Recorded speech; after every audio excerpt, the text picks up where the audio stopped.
Аузубиллахи Бисмиллахир-рахманир-рахим. Мейримдүү жана ырайымдуу Аллах Тааланын аты менен баштайм. Ассаламу алейкум ва рахматуллахи ва баракатуху. Амансыздарбы, урматтуу илим сүйүүчүлөр, урматтуу араб тилин жакшы көрүүчүлөр, араб тилин үйрөнүүчүлөр. Сиздер менен Байбилим медиа каналында биз араб тили боюнча тартылып жаткан экинчи видео сабагыбызды баштайбыз. Бүгүнкү сабагыбыздын темасы, экинчи видео сабагыбыздын темасы араб тилиндеги айна деген сурама бөлүкчө боюнча болот. Айна деген бул каякта дегенди туюндурат. Кайда же каякта деген сурама бөлүкчө. Бир нерсени издей турган болсок, кыргыз тилинде каякта деп сурайбыз го, мына ошол жөнүндө сөз болот. Айна деген бул демек каякта болот. Мисал үчүн, биз мурдакы сабагыбызда жактама ат өтөштөрдү өткөнбүз. Эми биз сен каяктасың деп сурай турган болсок, айна деген каякта болот,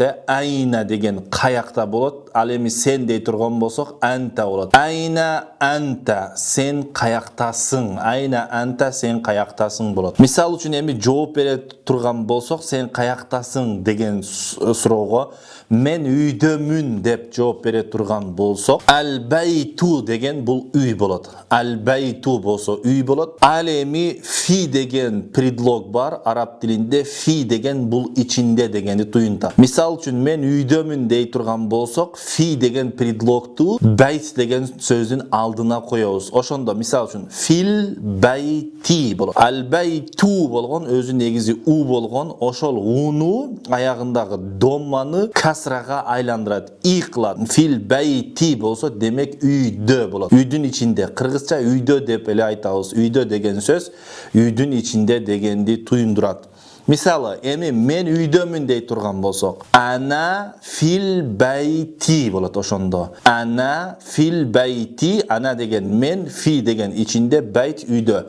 Ана фил байти, мен үйдөмүн болот. Андан кийин ал мадрасату десек, бул мектеп болот. Ал мадрасату, аягы у, мани бериңиздер, аягы у болуп атат. Эми ушунун алдына фи дегенди кое турган болсок, ичинде деп айттык. Фи болсо бул ичинде болот. Эми мектепте, мектептин ичинде дей турган болсок, фил мадрасати болот. Фил мадрасати. Фи деген аягын и кылат. Демек бул жерде эмне болот экен? Мектепте болот. Эми мен мектептемин дей турган болсок, ана фил мадрасати. Ана фил мадрасати. Мен мектептемин. Айна анта десе, сен каяктасың? Мен мектептемин болот. Андан кийин ал матбаху десек, ашкана болот. Ал матбаху, ашкана болот. Эми ашкананын ичинде дей турган болсок, фил матбахи болот. Фил матбахи. Матбах деген сөздүн алдына фи коебуз деп айттык, мисалы үчүн. Эми мен ашканадамын десек, ана фил матбахи деп айтабыз.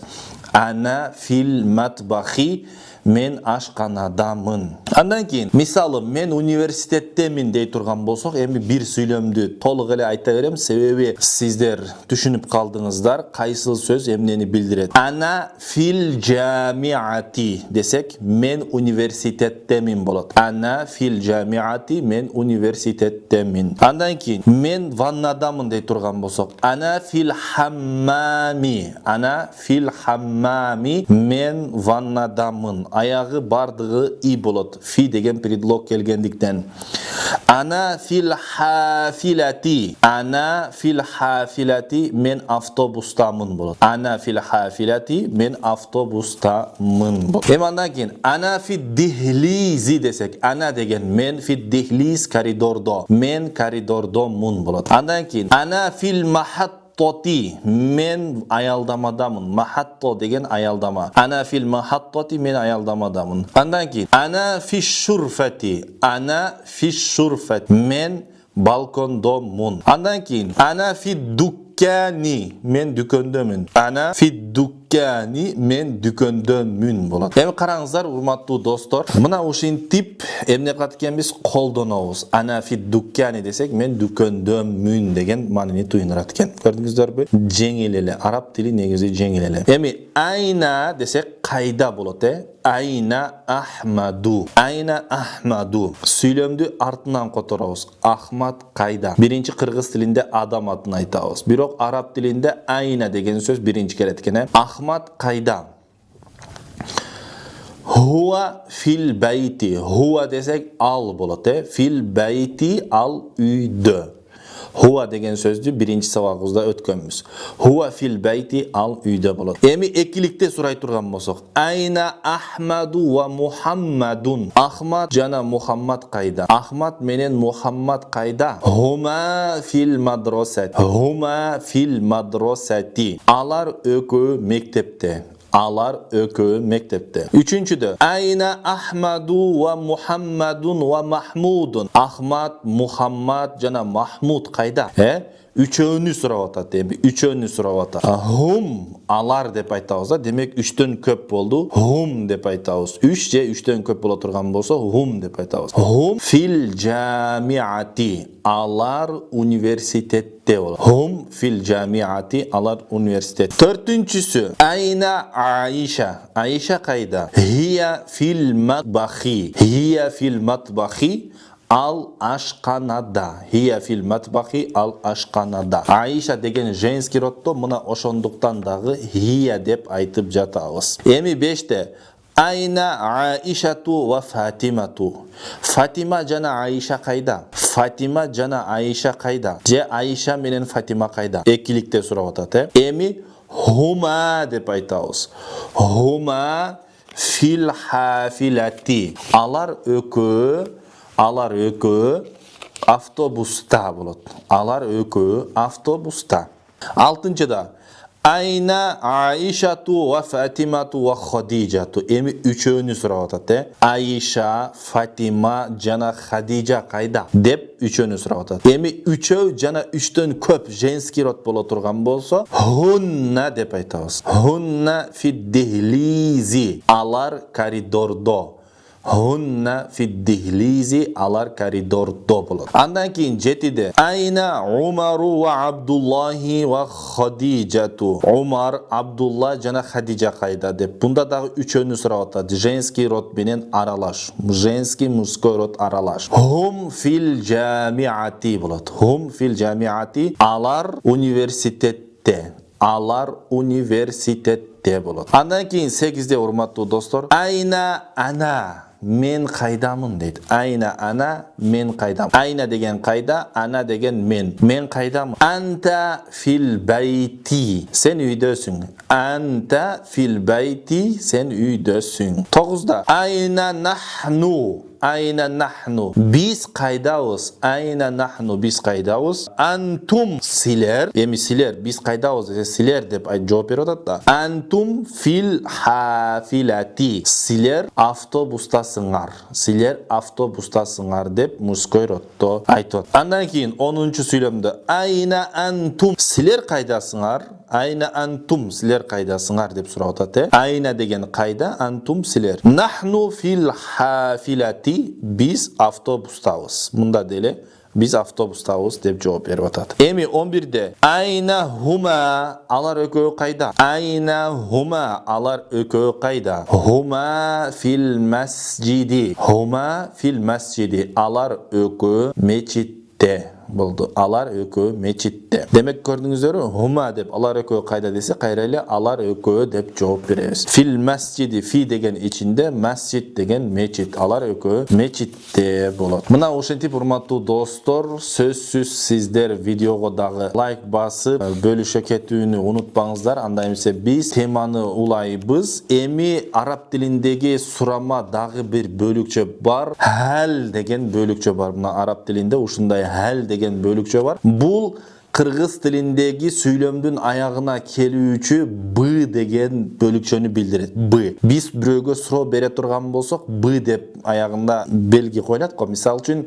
sen Aladinsin b, sen Ahmatsın b, sen Kırgızsın b деп. Ошол b kelikse demek bu Kırgız tilinde suroолуу söylem ekenin bildiret da. Mına ошондуктан dagы biz суроо берип атканын билебиz. Ал эми эгерде Kırgız tilinde ушул b деген bölük бөлүкчө жок боло турган болсо, биз анда жөн эле жай сүйлөм экенин билебиz да. Ал эми бул жерде азыр суроолуу сүйлөм болуп атат. Ошондуктан б келип атат да. Б деген араб тилинде бул башына коюлат. Тескерисинче кыргыз тилинде сүйлөмдүн аягына коюлуп аткан болсо, бул араб тилинде сүйлөмдүн башында келет. Ушуну эстеп калыңыздар. Сүйлөмдүн башында хал жумшак окулат, достор. Хал болот.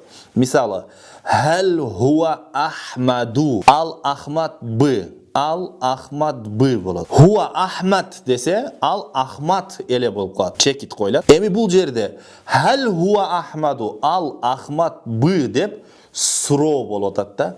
Хал деген демек бул суроо. Демек сүйлөм хал менен башталган болсо суроо экенин билебиз. Бул өзүнчө, анан өзүнчө жазылат, өзүнчө бөлөк жазылып атат. Араб тилинде, кыргыз тилинде болсо ошол зат атооштун аягына барып кошулуп кетет. Айырмасы мына ушунда экен. Хал бул өзүнчө жазылат, бир бөлүкчө да. Ошон үчүн өзүнчө бөлүкчө. Эми наам десек, айын менен айтылат. Наам. Наам. Оба дегенди туюнтат. Оба хуа Ахмаду. Оба ал Ахмад. Наам хуа Ахмаду. Оба ал Ахмад. Ла. Андан кийин ла десек жок. Жок. Хуа Мухаммадун. Жок ал Мухаммад. Жок ал Мухаммад. Демек 3 жаңы сөз кошуп атабыз. Урматтуу достор, биринчи хал деген сурама бөлүкчө, андан кийин наам деген бул тастыктоочу бөлүкчө, тастыктайбыз. Ооба. Ла дейсе бул таңгыч бөлүкчө, жок деп ла деген танат, таңгыч бөлүкчө деп коет, буну ла деп коебуз. Демек бул сүйлөмдөргө жакшылап көңүл буруңуздар. Андан кийин урматтуу достор, биз сабагыбызды улайбыз. Биринчи сүйлөмдү караңыздар. Хал хуа Зайдун. Хал хуа Зайдун десе, ал Зайд П. Хал хуа Зайдун, ал Зайд. Хал хуа Зайдун десе, ал Зайд П. Зайд адам аты, ал Зайд П деп атат. Хал менен башталат. Наам хуа Зайдун. Ооба, ал Зайд деп атат. Экинчиде хал хия Фатимату. Ал Фатимау. Хия деген ал, женский родто хия деп айтабыз. Хал хия Фатима, ал Фатимау. Наам хия Фатима. Ооба, ал Фатима деп атат. Ооба, ал Фатима.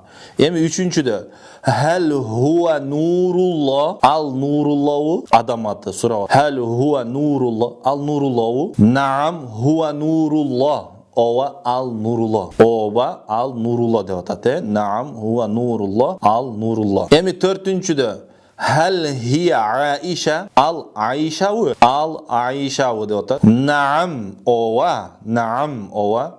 Хия Аиша. Ал Аиша. Бешинчиде хал хуа Умару.